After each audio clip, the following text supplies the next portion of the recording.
Régulièrement, on nous demande qui sont de l'intérieur les personnes avec qui on travaille et puis la plupart du temps, on n'a pas le droit de le dire tout simplement pour des histoires de confidentialité. Mais de temps en temps, on a la chance d'avoir une personne de l'intérieur d'un de nos programmes qui veut bien partager avec nous et avec vous son expérience. Et aujourd'hui, on a la chance d'être avec Nina. Hello Nina, comment tu vas? Bien, merci. Pour commencer, est-ce que tu peux un peu nous expliquer qui tu es, ce que tu fais, pour poser un peu de contexte dans tout ça? Ok. Je m'appelle Nina Voigt, je suis coach en alimentation. Et au début, je viens d'un cabinet. Et petit à petit, je me suis plus mis sur le volet de la formation. Et à un moment donné, en fait, j'ai senti que là, il y avait besoin d'avoir autre chose qu'en fait juste le contact avec mon cabinet. J'avais envie d'aller vers d'autres horizons et de toucher plus de monde, de parler à plus de monde et voilà, d'enseigner ce que je sais faire depuis des années. Ok. Donc c'est dans ce contexte que tu es venu vers nous la première fois, avec l'envie d'en faire plus, de toucher plus de gens, d'avoir plus d'impact et de digitaliser une partie de ton activité. C'est ça. Et en fait, il y avait déjà une partie qui était digitalisée, c'est-à-dire la formation tournait déjà. J'avais déjà fait un premier accompagnement qui était très bien et qui m'a permis de structurer les choses, ce que j'aurais pu faire aussi avec Fast and Slow. Mais il me manquait la partie du contact avec le public. Et Hmm. je suis sur une niche assez particulière qui fait que ça parle à tout le monde. C'est-à-dire, en fait, moi, ce que j'enseigne, tout le monde devrait le savoir et l'avoir entendu une fois dans sa vie. Mais c'est tellement pas l'habitude. En fait, on n'a Hmm. pas l'habitude de s'instruire sur l'alimentation parce que c'est dans la main des médecins, dans la main du système de santé ou des diètes. Tu vois, en fait, tous les trucs Weight Watchers et tout ça qui nous racontent des trucs que j'avais vraiment besoin d'éduquer mon public. C'est-à-dire de leur mettre sous le nez tout ce qu'ils ne savaient Ouais. pas. En fait, on Voilà. a l'habitude que l'alimentation, elle est complètement dans la main des médecins, du système de santé, des régimes, tu vois, de tous ces trucs absolument euh, Weight Watchers ou maigrir ou ce genre de choses. Alors que c'est pas ça, l'alimentation est tellement plus. Et Hmm. j'avais besoin d'éduquer mon public. J'avais vraiment besoin de montrer une autre facette, de montrer que l'alimentation, c'est pas que le poids, mais c'est que c'est aussi la santé et à quel point en fait ça impactait là-dessus autre que en fait les grands classiques diabète cardiovasculaire et tout ça. Et c'est pour ça que je suis venue chercher tes enseignements à toi. Hmm. Qu'est-ce que tu t'es dit avant de rentrer dans le programme? Est-ce que tu avais des doutes, des questionnements, des choses que tu avais besoin de vérifier pour être sûr que tu allais vers les bonnes personnes pour t'accompagner? Je pense même pas. Je t'ai suivi, je pense, sur quelques mois, 2, 3 mois, Mhm. et parce que je me suis dit, c'est ça que je veux faire, c'est ça que je veux faire. Au début, tu vois, tu t'inspires des gens que tu vois, donc tu copies, tu fais un truc dans le genre, et ça marche. Mais tu vois que tu sens que c'est pas ça non plus. Et j'étais tellement convaincue en fait parce que tu faisais, tu vois, Mhm. et parce que au quotidien, que je me suis dit non non, si lui sait le faire, je peux l'apprendre. Et j'avais déjà touché tu vois, à d'autres coachs Mhm. avant donc je savais qu'ils étaient dans le programme, donc je trouvais ça génial et je me suis dit ok, écoute, mais quand je suis rentrée dans le programme, j'étais étonnée à quel point c'était plus ce que je me suis attendu, tu vois. Il y a beaucoup de gens qui nous ont dit ça, qui nous disent qu'ils voient de l'extérieur, ils s'attendent à quelque chose de normal, tu vois, un peu formation, un peu transmission, etc. Et qu'ils sont étonnés de la structure interne, en fait. Oui, c'est ça. En fait, je me suis attendue. Enfin, de la formation, c'est toi qui donnes tout. Et puis après, les masterclass sont géniales. Et le fait d'avoir le canal Telegram et tout ça, moi, vraiment, c'est tous les jours. En fait, je me lève avec Jérémy, je me couche avec Jérémy, je respire Jérémy. Je m'imprègne, en fait. Euh, c'est pour ça que je suis là. C'est parce que je Mm. voulais avoir ça. Euh, mais quand j'ai découvert le programme et j'ai vu tous les permanences, tous les autres coachs, je me suis dit, ah ouais, il y a tout ça.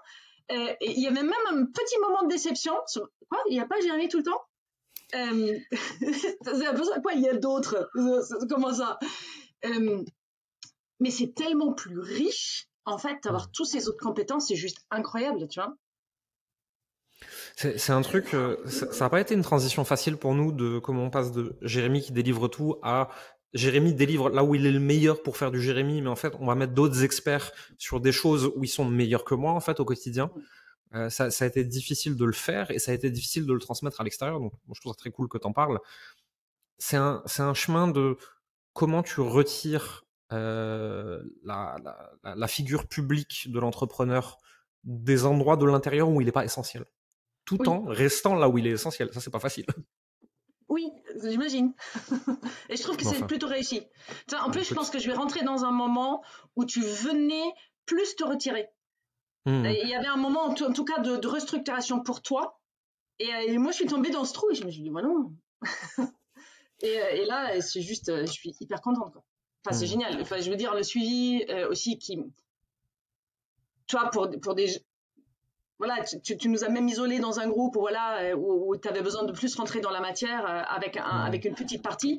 Et voilà, c'est génial d'avoir ça. Et de dire, OK, là, il y hmm, a vraiment une valorisation adaptée aux ouais. besoins spécifiques de chacun de nous, quoi. Hmm. C'est un vaste sujet. Et effectivement, si tu veux, moi, à peu près tous les 3 à 6 mois, j'ai un pétage de câble et je m'enlève de partout pendant un mois parce que j'ai besoin de souffler, de revenir moi-même. Mais quasiment systématiquement, je reviens ensuite, en fait, parce que je me rends compte que bah, moi, ça me manque et qu'il y a des choses que moi, je suis en capacité de dire que je suis la meilleure personne pour dire ces choses-là au sein du programme. Donc, c'est moi qui dois les dire. Et donc, je m'arrive de faire des allers-retours, mais bon, c'est aussi pour ça que les gens, ils sont avec nous pendant longtemps. Donc, comme ça, même si je pars 2-3 semaines, ils me voient revenir en général. Est-ce que tu peux nous partager les plus grosses prises de conscience ou les plus gros shifts que tu as eu à l'intérieur du programme? Je pense une des plus gros shifts, c'était avant de rentrer le programme, c'est-à-dire le besoin de parler à mon public et de comment Mmh, lui parler. Et, mmh, euh, et puis après, de plonger complètement dedans. Il y a un très gros shift qui s'est fait sur la valeur de moi, tu vois, de mes prix, de mon positionnement, d'aller chercher en fait le public et d'aller chercher les clients et de pas avoir cette impression de vouloir vendre un truc, mais mmh. de présenter quelque chose que je devais à l'humanité, pour le dire comme ça, tu vois. Mais Ouais, voilà, ouais. j'ai vraiment un truc à offrir et les gens qui suivent mes programmes ou qui suivent mes retraites, ils sont toujours là et je me dis putain, mais pourquoi t'étais pas à la télé, quoi. Je dis, ouais, enfin, j'y travaille.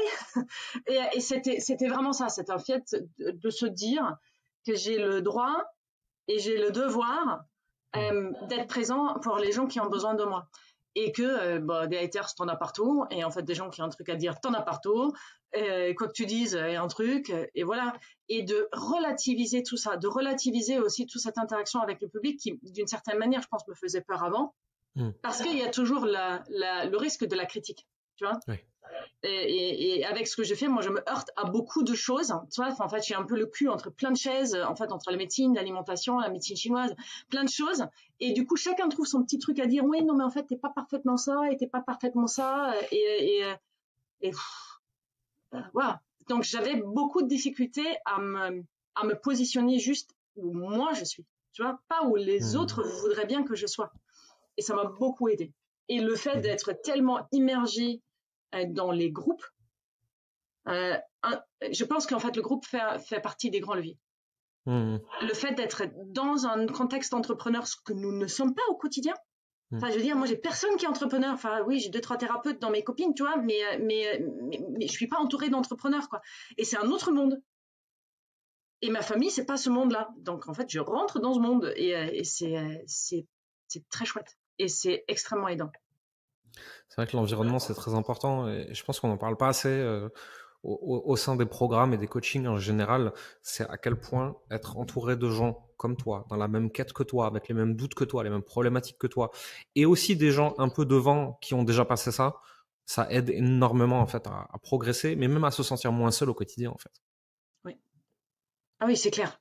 C'est juste de me dire que tout le monde a les mêmes galères, des mêmes questionnements, les mêmes remises en question, tu vois, et les mêmes obstacles, en fait, finalement, on bute tous sur les mêmes trucs parce qu'en fait, c'est pas notre métier, quoi, Hmm. à la base.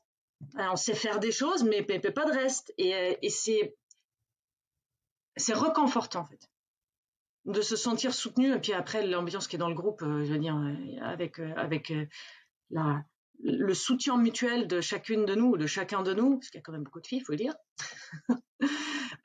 c'est très important. Hmm. Merci de nous partager ça. Est-ce que tu as envie, et il n'y a pas d'obligation, de nous parler des résultats que tu as eus? Si, je pense que c'est important. Euh, En fait, alors là je suis rentrée en janvier. Là, on est au mois de mai, début mai, donc en fait 5 mois. J'ai eu des mois très rudes qui étaient extrêmement remplis avec autre chose que la pure concentration sur le programme. C'est-à-dire, je suis en mois de mai, je n'ai même pas encore eu le fait de faire un vrai lancement. J'ai pas eu le temps. Et pourtant, j'ai fait 2 mois à 10 000. Euh, j'ai explosé mes ventes. Il y a un moment donné où j'ai dû fermer les inscriptions parce qu'en fait, je me suis dit, si là je prends 2 personnes en plus, je vais exploser au plein vol. Tout simplement parce qu'en fait, il y a toute l'organisation derrière du mise en place d'un début de coaching pour que n'importe qui, en fait, que ce soit maintenant ou dans 2 ans, c'est toujours le même travail, quoi. Euh, et, euh, et ça, c'était très difficile pour moi. Quand je suis rentrée dans le coaching, je savais que je ne pouvais pas du tout continuer le cabinet tel que je l'avais avant, dès que je voulais pas le continuer. Et je savais que j'avais pas le temps, non, parce qu'en fait, je peux pas danser sur deux, tu vois, en même temps, c'est pas possible. Donc, j'ai réduit mon cabinet de quasiment 3 quarts. Et c'était hyper insécurisant pour moi. Ça fait peur, ouais. Ah, ça fait très peur. Alors, du coup, il m'assure le vivier d'Az. Mais je sens que j'en ai même plus envie, tu vois. Et même plus besoin, quoi. Enfin, il est là, il assure, et en fait, c'est plutôt moi qui assure, tu vois, ceux qui restent encore et que je ne peux pas lâcher juste comme ça. Mais je prends plus de nouveaux monde, rien du tout. C'est un vrai changement et voilà, quoi. Enfin, j'ai doublé mon chiffre pour l'instant et je dis pour l'instant, quoi. Et tu sens Alors que t'en as qu'avant, il y encore a sous le le pied. chiffre du cabinet. Quand tu prends que le chiffre du coaching, enfin, j'ai fait x10, quoi, en moyenne. Si tu prends que le C'est pas mal. volet coaching. Donc, voilà. Donc, il y a cet avant-après avec ou sans le cabinet. Mais il y a 3 quarts de Intéressant. moins, quoi. Donc,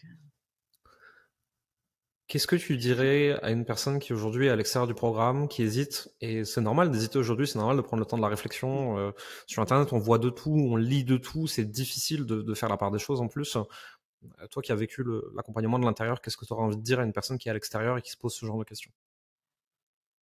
et il y a les yeux fermés, en fait. Comme j'ai déjà fait un autre accompagnement qui avait moins d'envergure et que j'ai fait beaucoup, beaucoup d'appels de closing avant pour choisir celui que moi je voulais. Euh, je pense que c'est tellement riche, tellement énorme, c'est tellement humain, et je pense qu'en fait c'est quelque chose qui est hyper important. Il y a tellement d'humanité entre le groupe, les coachs, la disponibilité, je veux dire la disponibilité professionnelle et émotionnelle des coachs, et en même temps dans l'organisation, tu vois, en fait, entre les micro-coachings, les permanences, il y a toujours un truc, tu as toujours quelqu'un à qui demander, sinon tu demandes dans le groupe, tu as toujours quelqu'un qui te répond, et très rapidement. Je pense que un des plus gros valeurs, elle est là-dedans, parce que sinon, tu es lâché un peu tout seul avec ton programme, tu fais ton truc, et c'est bien aussi, mais c'est mieux comme ça. Donc, c'est les yeux fermés, allez-y, quoi. J'ai déjà d'ailleurs te fait venir des gens. Je sais. Il y en a d'autres qui se tâtent, tu vois. Donc, mais parce que j'en suis tellement contente que j'en parle tout le temps. Et je dis, mais c'est génial, c'est super, hein. Et les gens, ils le voient, en fait. Ils voient mes résultats parce qu'ils me connaissent depuis des années. Donc, ils voient mon envergure qui a changé sur les réseaux, l'impact, l'interaction et le professionnalisme qui s'en dégage, que j'avais déjà avant, mais là, il est visible. Et je pense que c'est très convaincant, ça, l'exemple. Ouais, tu as réussi à aligner ta communication et ta posture publique à hauteur de tes compétences intérieures, en fait. C'est exactement ça. J'ai fait une retraite le mois dernier et c'est la toute première fois, déjà il y avait 4 de plus que d'habitude, et qu'il y avait juste une seule personne qui venait de mon réseau. Et c'était quelqu'un qui en avait déjà fait une, qui en a refait une, tu vois. Okay. Et tous les autres venaient des réseaux et ne m'ont jamais vu personnellement avant. Et moi, je les ai pas vus personnellement. Et même là, j'étais dans une toute autre posture, en fait. Ça n'a rien changé à ma retraite, mais j'ai senti, en fait, que ça me mettait à une autre place. Avec un peu plus de distance, avec un peu plus de professionnalisme, et qui n'a rien changé à ma chaleur de mes retraites, tu vois. Mais c'était très étonnant d'observer ça à l'intérieur de moi et d'avoir la preuve tangible de ce que ça peut faire dans la vie professionnelle. Mmh. Je pense que tu as dit le plus important ici. Pour toutes les personnes qui voudraient en savoir plus sur toi, sur ce que tu fais et découvrir, et je les encourage très fortement à le faire, découvrir ce que tu fais autour du sujet de l'alimentation, où est-ce qu'on te retrouve?